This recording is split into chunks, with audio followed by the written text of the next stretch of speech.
नमस्कार, स्वागत है आप सभी का। पक्ष विपक्ष लेकर हाजिर हूं मैं आपके साथ पूजा खविया होमा। सरकार और किसानों के बीच बात बहुत कुछ बनती दिखाई दे रही है। हालांकि किसानों ने अभी भी दिल्ली की सीमाओं पर डटे रहने का फैसला किया है।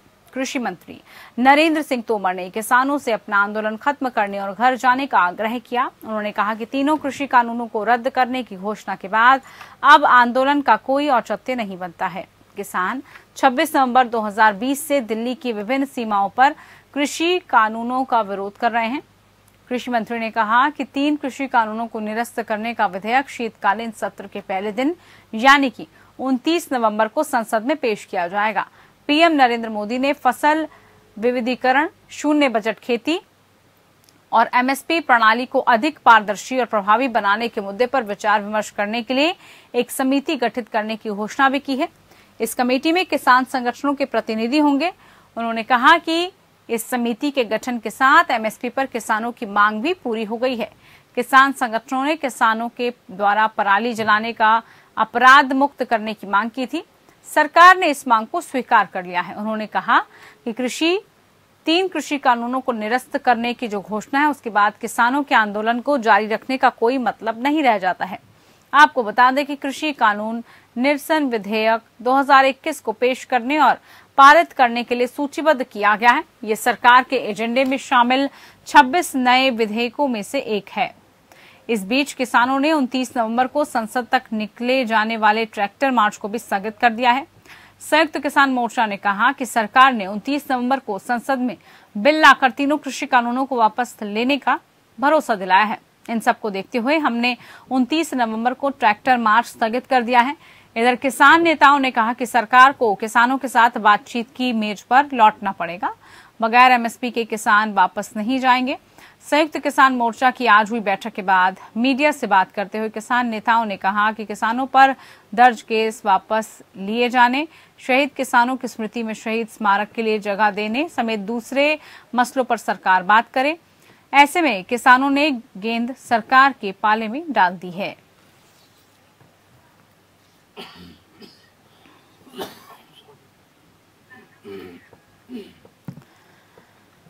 तो आज आपने दोनों ही मुद्दों को सुना। एक तरफ किसान मोर्चा ने अपनी बात रखी प्रेस कॉन्फ्रेंस के जरिए, तो दूसरी तरफ कृषि मंत्री ने भी किसानों से आह्वान कर दिया है कि अब आपको वापस अपने घर लौटना होगा, क्योंकि जो आपकी मुख्य मांग थी वो सरकार ने मान ली है। लेकिन यहाँ पर सवाल ये है कि क्या किसान अब जो उनका आंदोलन था, जो उनकी मुख्य मांगे थी, वो सरकार ने पूरी कर ली है, तो क्या वो वापस लौटेंगे या फिर अभी जो रणनीति है वो कुछ और बनेगी और कुछ भी अभी किसानों की तरफ से घोषणाएं होना बाकी हैं। इसको लेकर लगातार हम देख रहे हैं कुछ न कुछ सुगबुगाहटें चल रही हैं। अभी तक जो मांगे हैं, क्योंकि किसान अब कह रहा है कि एमएसपी से लेकर जो मृत किसान हैं उनका जो मुआवजा है, इसके अलावा पराली जैसे कई विषय हैं जिसको लेकर वो चाहती है कि केंद्र सरकार इस पर भी किसानों का साथ दे और किसानों की जो मुख्य मांगे हैं उसको माना जाए। लेकिन सवाल यह है कि क्या सरकार सभी मांगों को मान पाएगी, क्योंकि अब ये तो कह दिया गया कि अब इस आंदोलन का कोई औचित्य नहीं है, आपको वापस घर जाना चाहिए। लेकिन आपको बता दें कि 26 नवंबर 2020 से दिल्ली की विभिन्न सीमाओं पर कृषि कानूनों का विरोध किसान कर रहे हैं और कृषि मंत्री ने कह दिया है कि 3 कृषि कानूनों को निरस्त करने के जो सत्र हैं पहले दिन, उसमें वो जो विधेयक है वो पेश भी किया जाएगा। इसी को लेकर आज हम चर्चा करेंगे। चर्चा में खास मेहमान हमारे साथ जुड़े हुए हैं। नरेश सिरोही जी हमारे साथ बीजेपी की तरफ से जुड़े हैं। बहुत स्वागत है आपका नरेश जी कार्यक्रम में। हमारे साथ राजेंद्र यादव जी प्रेसिडेंट भारतीय किसान की तरफ से, संगठन की तरफ से जुड़ चुके हैं। बहुत स्वागत है सर आपका भी इस कार्यक्रम में। सबसे पहले नरेश सिरोही जी, आप ही से सवाल। आज खुद कृषि मंत्री ने भी कह दिया है, किसानों को बार बार ये आश्वासन दिया जा रहा है और ये पहल की जा रही है कि आपकी जो भी मांगे थी उनको माना जा रहा है और अब जो आपका आंदोलन है उसका कोई औचित्य नहीं है। इसका मतलब अब आप अपने घरों की तरफ वापस लौटें। लेकिन उसके बावजूद भी अभी कई अड़चनें लग रही हैं जिसकी वजह से सरकार की बात किसानों तक नहीं पहुंच रही है। क्या आप किसानों से अपील करना चाहेंगे इस मंच से? देखिए, पूज्य प्रधानमंत्री 3 कानून किया और उसके बाद आज नरेंद्र तोमर जी का जो बयान है वो बहुत ही सकारात्मक है। उसके बावजूद किसान संयुक्त मोर्चे ने भी जो ट्रैक्टर मार्च डाला है उसका भी स्वागत किया जाना चाहिए। जब तक दोनों ओर से जो है सौहार्दपूर्ण वातावरण नहीं बनता उसके बाद ही संवाद होता है। तो इस वातावरण को बनाने के लिए दोनों पक्षों ने पहल की है। तो मुझे लगता है कि इसका रिजल्ट पॉजिटिव होगा और आने वाले समय में जो किसानों की बड़ी समस्या है उसका निस्तारण होगा। चलिए, ये अपील आपकी तरफ से की गई है, लेकिन राजेंद्र यादव जी, जब किसानों से अपील कर दी गई है कि अब आपको अपने घरों की तरफ वापस लौटना चाहिए, दिल्ली बॉर्डर्स पर बैठे हुए साल भर हो गया है, मांगे भी मान ली गई हैं, जो आपने कहा था, जिस बात के लिए आपने दृढ़ संकल्प लिया था कि एक दिन ऐसा आएगा कि सरकार को झुकना होगा, मांगों को मानना होगा, वो वक्त अब आपके सामने है। अब उसके बाद क्या सरकार से और आपकी उम्मीद है? क्या आप सरकार से अब चाहते हैं? क्यों अब आंदोलन को वापस नहीं लिया जा रहा? देखिए, सरकार से हम लोगों की नई मांगे जो है वो रखी नहीं है, वो वही हमारी पुरानी मांगे। एमएसपी पर जो है कानून, एमएसपी की कानून हमें दे दीजिएगा। माननीय मुख्यमंत्री हुआ करते थे गुजरात प्रदेश से, तो उस समय को उन्होंने तीन क्या कहते हैं लेटर पहले से क्या कहते हैं उस समय के मौजूदा प्रधानमंत्री मनमोहन सिंह जी को लिखे थे कि भाई किसान को एमएसपी कानून में लगती है, तो जब आप देने वाले हैं तो आप दे दीजिएगा।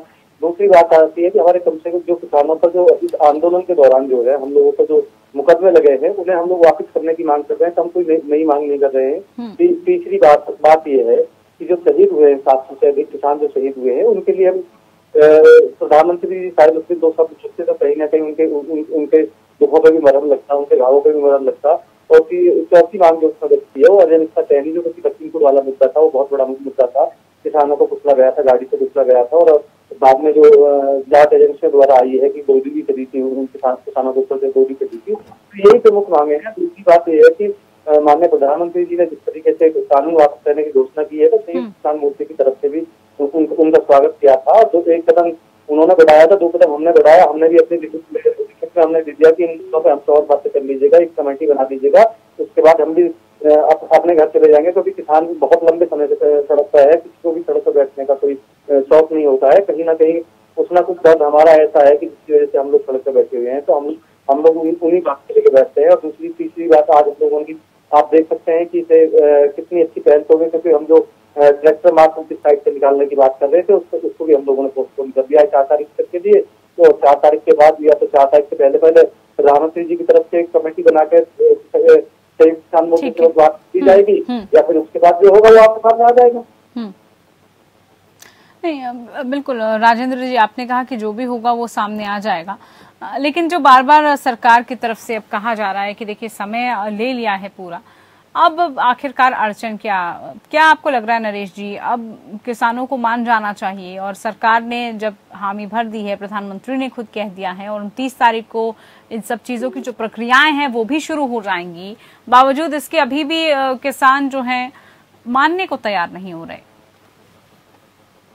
नहीं, मुझे आशा है कि जल्दी किसान भी जो है, जो देखिए एमएसपी की जहां तक बात है तो हम सब इसकी बात के पक्षधर हैं कि लगातार देश में आजादी के बाद से किसान घाटे की खेती करता आ रहा है, इसमें कहीं कोई दो राय नहीं। जो देश के टर्म्स ऑफ ट्रेड है ये किसानों के विपरीत रहे, इसमें सुधार होना चाहिए।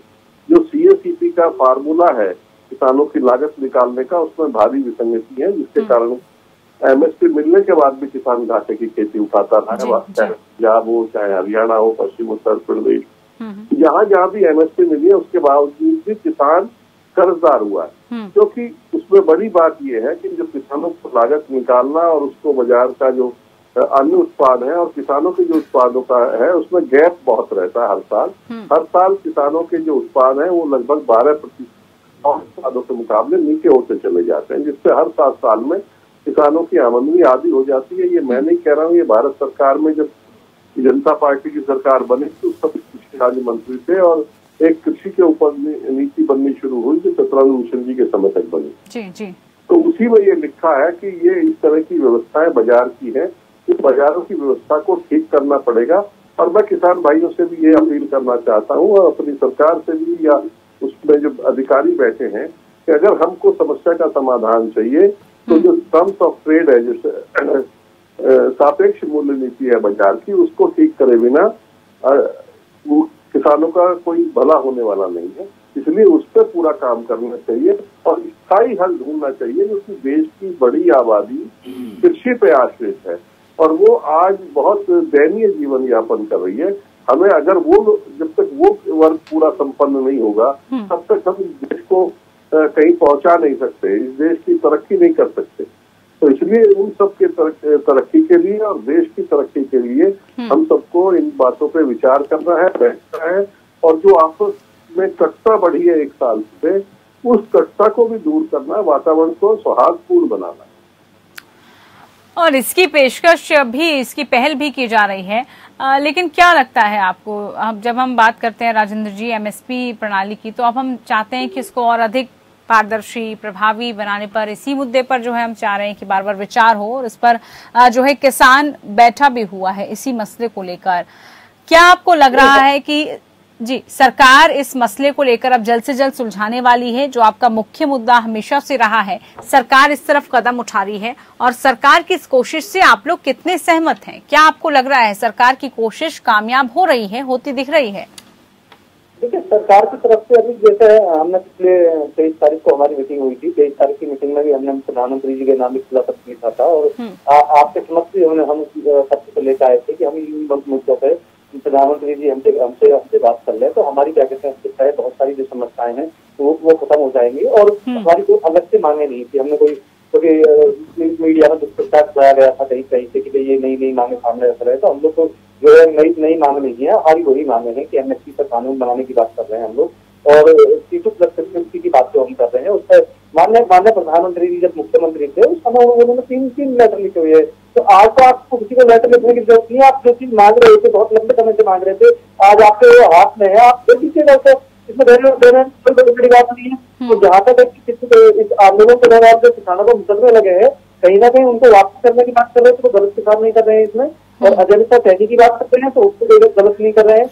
700-550 लगभग किसान जो है वो शहीद हुए हैं, उनके लिए अगर कोई स्मारक बन जाए, कोई कहीं भी एक जगह मिल जाए जहाँ उनका नाम लिख जाए, तो उसमें मैं सोचता हूँ कि क्या अलग चीज नहीं मांग रहे हैं। किसान बिल्कुल ये चाह रहे हैं कि सरकार भी हमारी तरफ आए और बात करे, क्योंकि ये मुद्दा जो है जहाँ आप रुके हुए हैं सब लोग रुके हुए हैं। लेकिन राजेंद्र जी ऐसे में जो है सरकार ने चाहे पराली वाला मसला हो उसको लेकर तो कदम उठाया है, उसको लेकर बड़ी ही संतोषजनक बात की है। इसको लेकर आपके पास आऊं, बात किसानों की और सरकार की। एक तरफ सरकार ने आश्वासन दिया, किसानों से ये तक कह दिया कि अब आप अपने घर को वापस जाइए, लेकिन किसानों का सीधे तौर पर यही ऐलान कि जब तक सभी मांगे पूरी नहीं हो जाती तब तक आंदोलन का जो रुख है वो ऐसा ही रहने वाला है। राजेंद्र जी, पराली के मसले पर अगर हम बात करें, राजनीति सियासत बहुत हुई इस मुद्दे पर, लेकिन अब खुद कृषि मंत्री ने कह दिया है कि कोई भी उनके खिलाफ ना तो केस होगा, ना ही उन पर जुर्माना लगाया जाएगा और सीधे तौर पर राज्य सरकारों पर जो फैसला है वो छोड़ दिया गया है। क्या आपको लग रहा है कि अब राज्य सरकारों का स्टैंड क्या रहेगा? क्या किसानों पर जो नरमी है वो बढ़ती जाएगी आने वाले दिनों में? देखिए, जो पराली वाला मुद्दा है, जब संयुक्त किसान मोर्चे की और कृषि मंत्रालय की दूसरे दौर की वार्ता हुई थी, उस वार्ता में इन बातों को बिजली अमेंडमेंट बिल और पराली वाले मुद्दे पे हम लोग बात कर चुके थे। तो सरकार ने कहा था कि ठीक है, इन पर बात करी जा सकती है और उस समय इन्होंने आश्वासन भी दिया था कि आज के बाद जो है किसानों पर कोई भी जो है पराली वाले मुद्दे पर मुकदमा दर्ज नहीं होगा। लेकिन अभी पिछले दिनों में हम देख सकते हैं कि कुछ किसानों के ऊपर पराली वाले मामले में फिर से कई मुकदमे दर्ज किए गए हैं। तो कहीं ना कहीं सरकार की थोड़ी सी अविश्वसनीयता जो है वो नजर आती है। और माननीय कृषि मंत्री जी ने तो 11वें दौर की वार्ता में जो वक्तव्य दिया था वो वाकई नहीं बड़ा क्या कहते हैं दुर्भाग्यपूर्ण था। उन्हें इस तरीके का वक्तव्य नहीं देना चाहिए था, क्योंकि 11वें दौर की वार्ता में वो करीब क्या कहते हैं 19 बिंदुओं में से 18 बिंदुओं पर संशोधन करने की बात करने लगे थे। तो उसके बावजूद भी बाहर जो मीडिया से रूबरू किया उन्होंने, तो उनका एक बड़ा हंसने वाले लहजे में उन्होंने कहा था कि मुझे तो अभी तक ये समझ में नहीं आया इस कानून के अंदर काला क्या है। तो माननीय कृषि मंत्री जी का कहीं ना कहीं वो वक्तव्य जो पूरे देश के किसानों को उससे आहत हुए थे और कहीं ना कहीं अविश्वसनीयता है कि भाई ऐसे कैसे हमारे देश चलाने वाले हैं कि जो अंदर कुछ कहते हैं बाहर कुछ कहते हैं। तो वही आज भी जो माननीय कृषि मंत्री जी ने कहा है, हम लोग तो सम्मान लेते हैं, हम लोगों ने तो दूसरे दौर की बात हम मान ली थी। लेकिन आप लोगों ने तो दिखा दिया था ना कि अभी पीछे मुकदमे फिर से कायम कर दिए। तो आप कम से कम आपकी कथनी और करनी में फर्क नहीं होना चाहिए। और ये मैं नहीं कह रहा हूँ, ये पूरा देश कह रहा है कि हाँ इनकी कथनी और करनी में फर्क रहा है। आप लोगों ने पीछे दिखाया था कि हाँ किसानों के ऊपर जो है पराली वाले मामले में मुकदमे दर्ज हुए हैं, चाहे कुछ संख्या कम जरूर कम हुई है लेकिन मुकदमे तो दर्ज हुए हैं। जब आप 1 साल पहले कह चुके हैं कि भाई हम जो है पराली वाले मामले में किसी से मुकदमा दर्ज नहीं करेंगे, और माननीय सुप्रीम कोर्ट की बात करते हैं, माननीय सुप्रीम कोर्ट ने भी कह दिया है कि जो ये पॉल्यूशन होता है दिल्ली में उसकी मुख्य वजह जो है पराली नहीं है, इसकी वजह और भी है। जो दिल्ली के आसपास जो उद्योग है इतने ज्यादा पॉल्यूशन फैलाते हैं, वो भी कहीं ना कहीं दोषी है। तो लेकिन उसके बारे में तो कहता नहीं है, दोष जो मर दिया जाता है वो किसान के ऊपर मर दिया जाता है। एक बात मेरी समझ में नहीं आती है कि किसान अगर कहीं गलती से पराली जला लेता है, वैसे तो मैं आपको बता देता हूँ, आपके चैनल के माध्यम से बता देता हूँ कि पराली की जो कीमत है वो ज्यादा हो गई है, तो फिर पराली जो है पशुओं के आहार के लिए काम आने लगा और बहुत सारी चीजों में क्या कहते हैं काम आने लगा है। तो पराली जलाना कोई इतना नहीं, क्योंकि अब उसको किसान को उसका पैसा मिलता है, पैसे को जलाना नहीं चाहेगा किसान, तो एक एक चीज को बटोरता है, उसको सहेज के रखता है। फिर भी कुछ किसान अगर जला देते होते हैं तो उनका धुआं तो दिल्ली तक पहुंच जाता है बहुत जल्दी। लेकिन आपने देखा होगा कि हर साल जो है गेहूं की फसल जो है बहुत ज्यादा बड़ी मात्रा में जल जाती है, उसका धुआं जो है पास में चाहे तहसील तक भी नहीं पहुंचता। ये अपने आप में दुर्भाग्यपूर्ण बात है। इसका धुआं भी कहते दिल्ली तक पहुंच जाएगा। उस जगह किसान की फसल गलती से जल गई, उसका मुआवजा दे दिया जाए, तो मैं सोचता हूँ कि कहीं ना कहीं जो ये पारदर्शिता है वो साफ हो जाएगी। देश की सरकार जो है किसान के बारे में सोच रही है। ठीक, क्या कहेंगे इस पर आप? बीजेपी की तरफ से स्टैंड चाहूंगी, क्या इस पर आपका जो है स्टैंड रहने वाला है सर? और नरेश जी, क्योंकि पहले ही पराली के मसले को और हमने देखा कि काफी कुछ हो चुका है, लेकिन अब सीधे तौर पर जो गेंद है वो राज्य सरकारों के पाले में है, क्या इसका रुख रहने वाला है?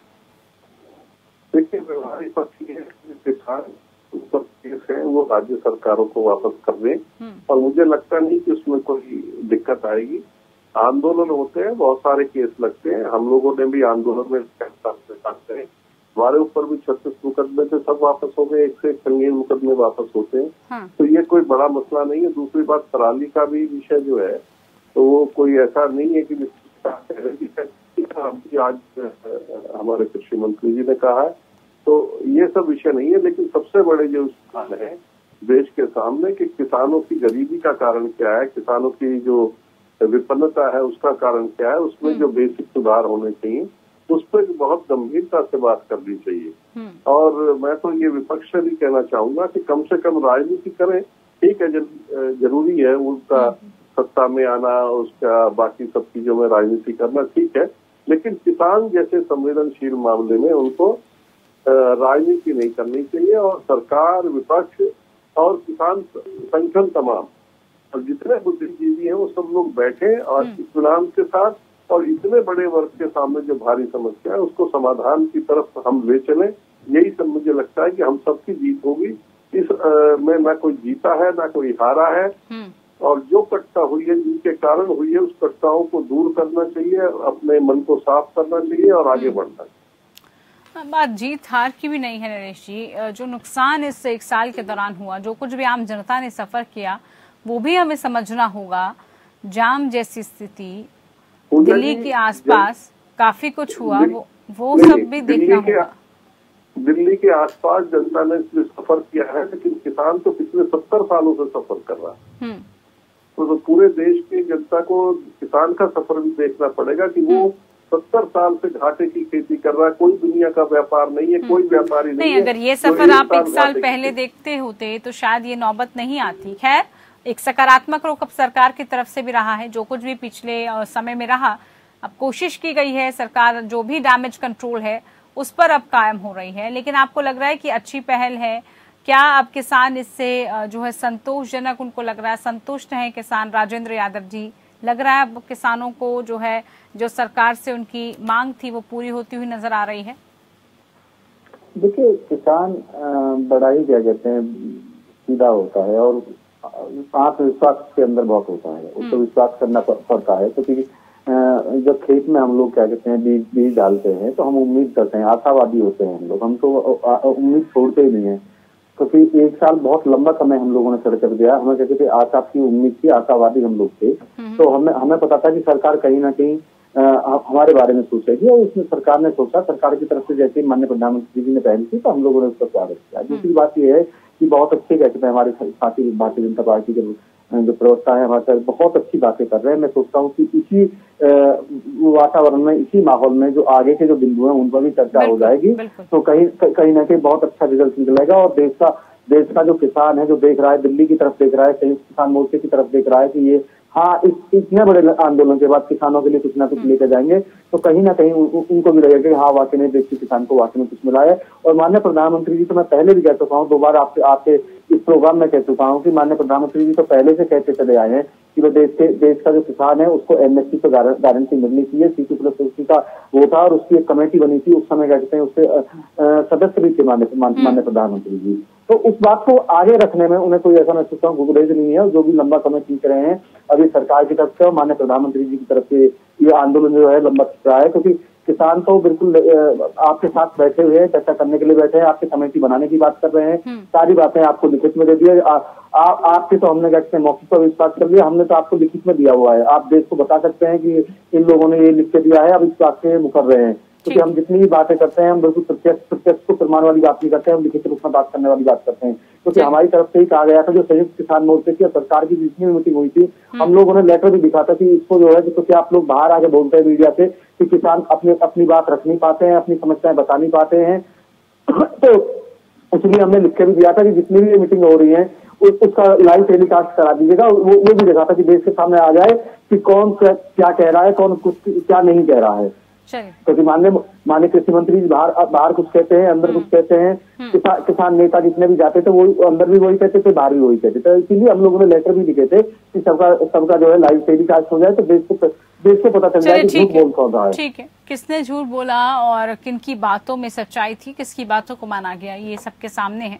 बहरहाल बहुत शुक्रिया आप दोनों खास मेहमानों का, आप हमारे साथ जुड़े। तो अब किसानों की मांगों को कितनी जल्दी सुना जाता है और कितनी जल्दी किसान अपने आंदोलन से हटते हैं, वापस घर जाते हैं, ये देखना होगा। फिलहाल के लिए खास पेशकश में इतना ही। नमस्कार।